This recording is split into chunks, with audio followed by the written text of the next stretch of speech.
And most people don't know, Lehigh, nearby Cupertino here, doesn't have a central stack. They used to have.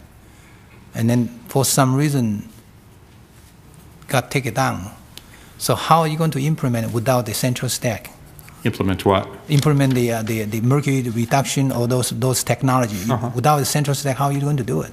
Well, we'll have to see what the rule specifies in terms of mercury monitoring. I mean, if it requires a central stack, then they'll have to put one in. We'll have to see the final rule on that in terms of what the specific requirement is for mercury monitoring in the rule. All right. So the next question is, when they took down the central stack, does they send to your approval for that? Bay Area Air Quality Management approved? Yeah, that was back in the 1979, 1980 timeframe, yeah. No, it was 1982. Okay.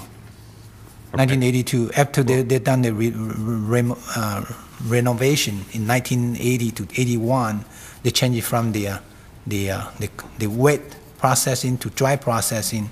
And then once they have done it, after 1 year, they took it down. Yeah, well, the permitting you know the reason why started before that, but you're right. Right. Then why they allow, I mean, this is the only plant in operation right now, to the best of my knowledge, the only cement plant in operation in the United States continent without a central stack.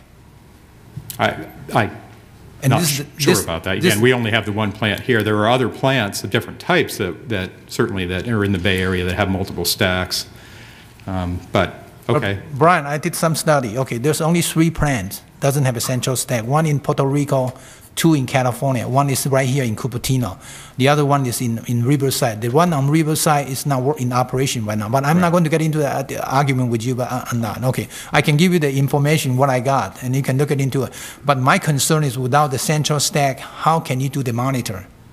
Because in my opinion, it's almost impossible. My background was civil engineering. Right. Okay, so unless you take the sample, you have a way to monitor. There's no way. Yeah.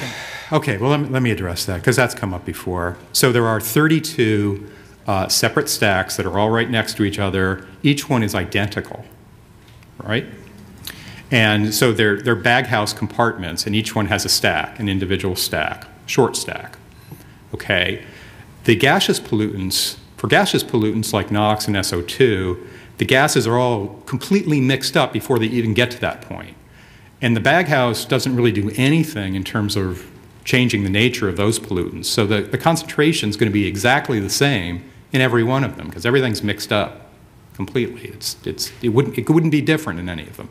Now, the particulate-based pollutants potentially could be different in one or the other depending on the operation and maintenance of that specific baghouse compartment. But this is something that we make sure that it's done the same way on each one. That's part of the review of the plant, is that they're not doing any additional operation and maintenance in terms of the baghouse compartment on the ones that are monitored versus those that aren't.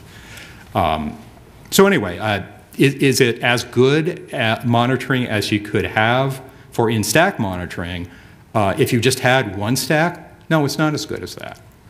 Okay. I admit that.